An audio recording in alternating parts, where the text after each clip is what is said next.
Hello, नमस्कार, आदाब, सत श्री अकाल और सलाम अलैकुम। मैं हूं मोहम्मद अहमद काजमी, लेकर आया हूं आपका पसंदीदा कार्यक्रम नजर दुनिया पर, जो आपको अंतर्राष्ट्रीय समाचार भारत के परिप्रेक्ष्य में पेश करता है और वो समाचार देने का प्रयास करता है जो आपको दूसरे माध्यमों से नहीं मिलते।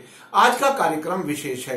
अमेरिका के राष्ट्रपति डोनाल्ड ट्रंप के अचानक और अप्रत्याशित, यानी जिसकी उम्मीद नहीं थी, ऐसे फैसले से अमेरिकी सरकार समेत विश्व की अनेक सरकारों में बेचैनी और हलचल है।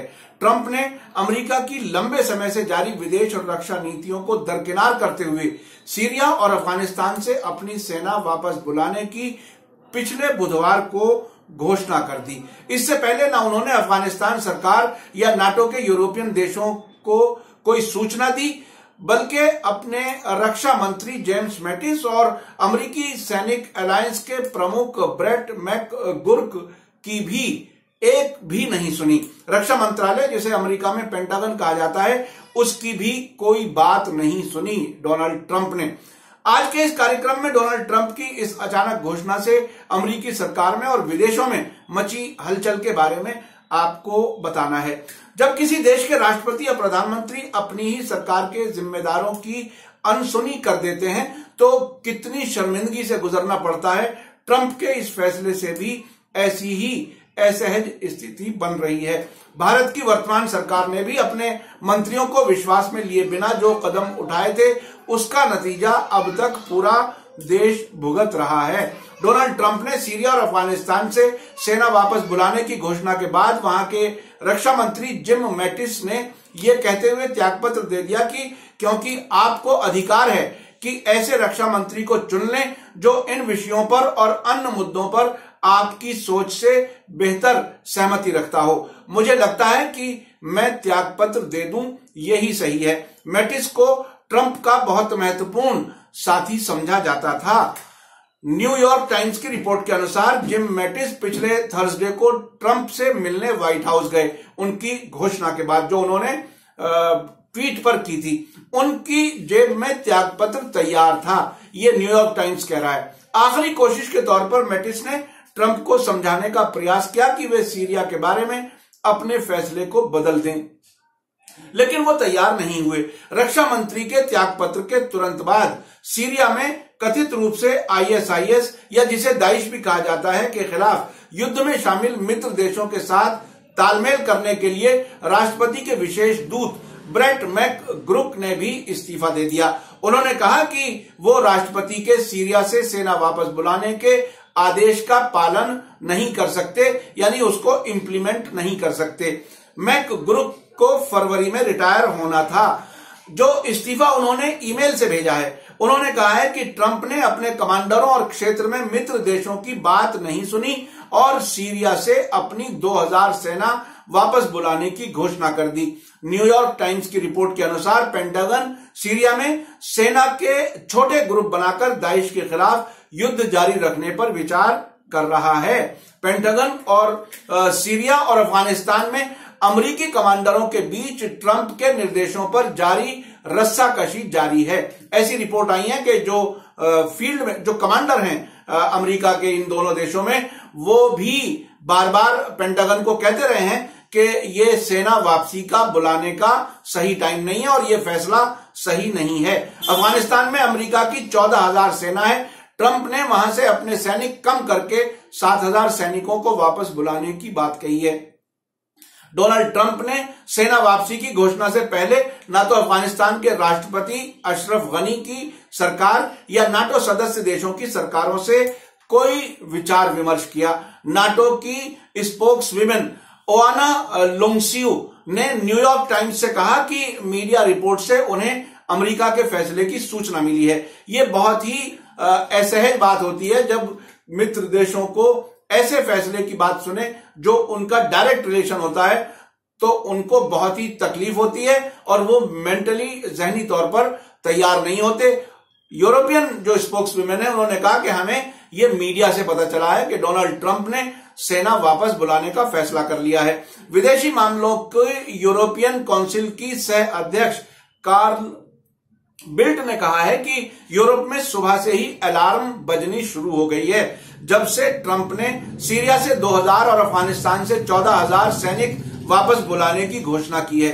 बिल्ट ने कहा कि अमेरिका के रक्षा मंत्री जिम मैटिस ट्रंप सरकार और अटलांटिक के पार जो समंदर है उसके पार मित्र देशों यानी यूरोप के बीच के मजबूत कड़ी थे, यानी उनकी सरकार में वो आखिरी आदमी था। उन्होंने ट्वीट करके कहा कि बाकी तो और लोग कमजोर हैं या टूटे हुए हैं, यानी अपनी बात कहने की हिम्मत नहीं रखते और जो देश की रक्षा और विदेश नीति रही है वर्तमान उसको जारी रखने की हिम्मत नहीं करते, ट्रंप के सामने बोलने की हिम्मत नहीं करते। उधर फ्रांस के रक्षा मंत्री फ्लोरेंस पर्ले ने आरटीएल रेडियो से बात करते हुए कहा कि फ्रांस की सरकार सीरिया में दाइश के खत्म होने वाले ट्रंप के विचार के साथ सहमत नहीं है, यानी वहां से वापसी का जो उन्होंने घोषणा की है उससे वो सहमत नहीं है। जर्मनी के भी विदेश मामलों के समिति के चेयरमैन नॉबर्ट रॉटजन ने कहा है कि जिम मैटिस के रक्षा मंत्रालय से विदा होने से ट्रंप अनर्गल रह जाएंगे, यानी अनकंट्रोल्ड रह जाएंगे, जो आने वाले वर्ष के लिए अच्छे संकेत नहीं है। आने वाले वर्ष में स्थिति और बिगड़ेगी और अमेरिका के फैसले और इसी तरह के उनके अनुसार गलत हो सकते हैं। ट्रंप ने उनसे फरवरी तक जो जिम मैटिस हैं ट्रंप ने फरवरी तक उन्हें रक्षा मंत्री बने रहने के लिए कहा है। नॉबर्ट रॉटजन का कहना है कि अमेरिकी सरकार में मैटिस आखिरी आदमी था जो देश की वर्तमान विदेश नीति को जारी रखने में विश्वास रखता था। उनका कहना है कि अब यूरोप को स्वयं पर ही भरोसा करना होगा। मैं आपको बता दूं कि नेटो जो एक संघ बना हुआ है जिसमें अमेरिका और यूरोपीय देश कनाडा और ऑस्ट्रेलिया ये सारे देश शामिल हैं, उन्होंने वो अब ये महसूस करने लगे हैं कि ट्रंप कभी भी कोई फैसला ले सकते हैं, इसलिए हमें अपने दम पर अपनी रक्षा का इंतजाम करना होगा और उन पर कोई भरोसा नहीं किया जाता। भरोसा खत्म होता जा रहा है अमेरिका का। ऑस्ट्रेलिया के प्रधानमंत्री स्कॉट मॉरिसन का कहना है कि उनका देश क्षेत्र में रक्षा, मानव आवश्यकताओं और विकास के लिए सहयोग देना जारी रखेगा। इसी बीच पाकिस्तान के अखबार डॉन के पत्रकार अनवर इकबाल ने वॉशिंगटन से लिखा है कि अमेरिका के रक्षा मंत्रालय ने कांग्रेस को अफगानिस्तान में डायरेक्ट या इनडायरेक्ट मिलिट्री प्रेजेंस यानी अपनी सेना की मौजूदगी रखना चाहता है। साथ ही वो शांति के प्रयासों का भी समर्थन करता है। जो आजकल तालिबान के साथ बातचीत चल रही है उस शांति प्रक्रिया की बात है।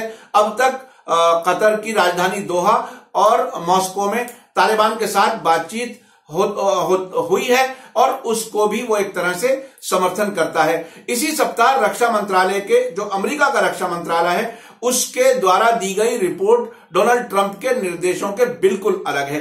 राष्ट्रपति ट्रंप 2019 के अंत तक अफगानिस्तान में 14,000 अमेरिकी सेना की संख्या आधा करना चाहते हैं। पेंटागन केवल वहां सेना ही नहीं रखना चाहता बल्कि वो तालिबान से जंग जारी रखने का समर्थक है। फ्रांस की समाचार एजेंसी एएफपी ने बेरूत से खबर दी है कि सैटरडे को तुर्की ने उत्तरी सीरिया में कुर्दिश कब्जे वाले क्षेत्र के निकट अपनी सेना की संख्या बढ़ा दी है। तुर्की ने अब से पहले अलगाववादी कुर्दों पर हमले की धमकी दी थी। मैं आपको बता दूं जो कुर्द सीरिया में भी हैं और तुर्की में भी हैं। तुर्की का कहना यह है कि जो सीरिया में कुर्द हैं वो उनकी सरकार के खिलाफ यानी तुर्की की सरकार के खिलाफ जो एक तरह से जंग छिड़ रखी है अलगाववादियों ने उनको सपोर्ट करते हैं और वो तुर्की के कुछ कुर्द यहां छुपे हुए हैं, इसलिए वो फौजी कार्रवाई करना चाहते हैं।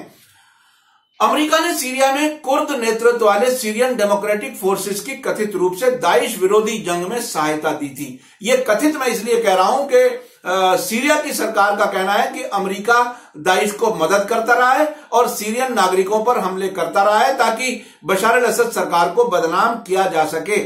एएफपी के अनुसार सैटरडे शाम को तुर्की के 35 टैंक जिन पर भारी हथियार मौजूद थे जराबलस सीमा चौकी से सीरिया में दाखिल हुए हैं। ये बात लंदन स्थित Syrian observatory of human rights के प्रमुख रामी अब्दुल रहमान ने एएफपी को बताई है।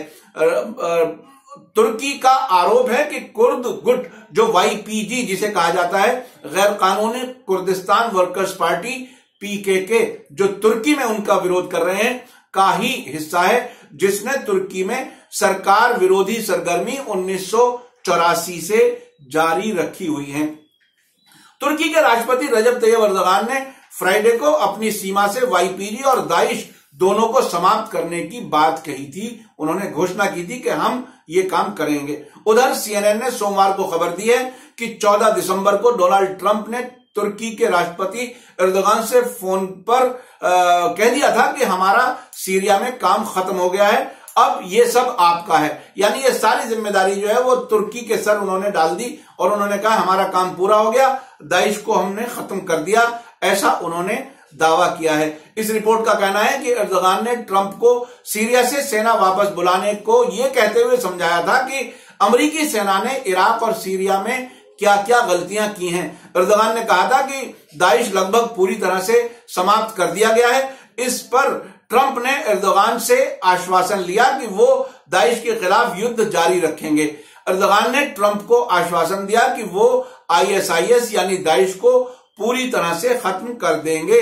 यानी आपको मैं बता दूं कि एर्दोगान के कहने पर उन्होंने ये फैसला लिया कि सीरिया से फौज वापस बुला ली जाए और अपने जो रक्षा मंत्री और जो जितने बड़े अधिकारी थे अपनी सरकार के लोगों की बात उन्होंने नहीं सुनी और एर्दोगान के कहने से ऐसा किया है। जब डोनाल्ड ट्रंप ने अपनी सरकार के अंदर और अपने मित्र देशों की तरफ से इतना सख्त रिएक्शन देखा तो संडे शाम को उन्होंने तुर्की के राष्ट्रपति एर्दोगान से एक बार फिर फोन पर बात की। इसके बाद उन्होंने बताया कि दोनों नेताओं ने तय किया है कि सीरिया से धीमी गति से लेकिन अत्यंत समन्वय के साथ सेना की वापसी कराई जाएगी। यानी अब उनको अपनी बात वापस लेने की हालत में जाना पड़ रहा है।